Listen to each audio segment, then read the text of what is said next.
My sister had been going to a soup movement in Detroit where they fund projects for artists through their soup dinners.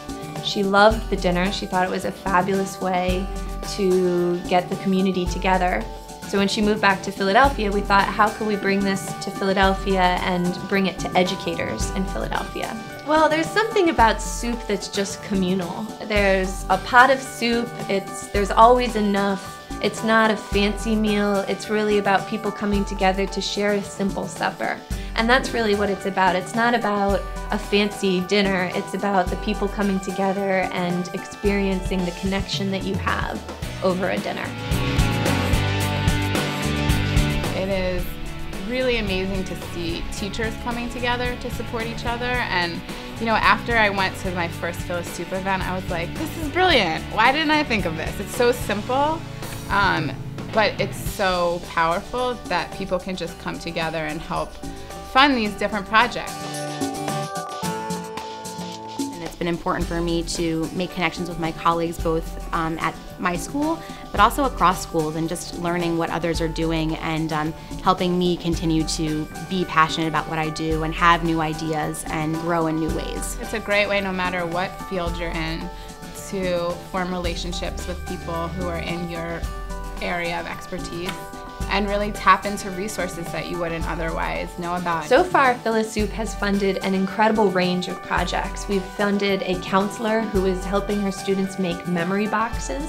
And these are boxes for students who have suffered losses in their lives. And so instead of having this grief built up inside of them, they have a positive space within school to put their feelings about this loss. We were doing a history study on the Lenape Native Americans and getting the students out of the city into the woods that Lenape people had lived in themselves, and getting them to do hands-on experiences with the things they've been learning about in the classroom made the whole experience so much more real and authentic, and it was a great opportunity for them to share what they had learned and see how it applied to an environment outside the classroom. What we do is we study the genre of fairy tales and we kind of pick it apart, and then we apply what we learned about fairy tales to actually writing realistic short fiction.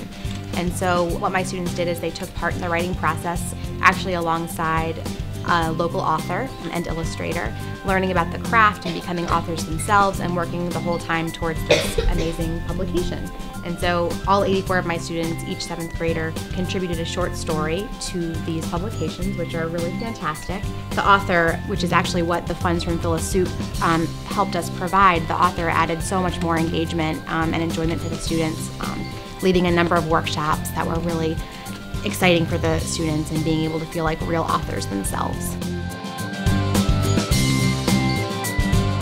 Our school has put in place some limitations on the amount of money we can charge for field trips, for example, which has really limited the types of programming we can provide for the students. So in the case of the program I was presenting on, I don't think we would have been able to take the trip without this extra sort of infusion of money. Project-based learning is really important, and it's where I hope education is headed.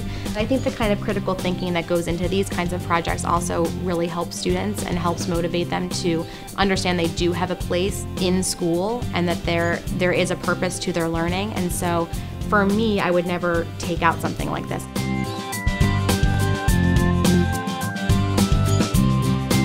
My name is Ali Stumacher. I am a 3rd grade teacher at Independence Charter School.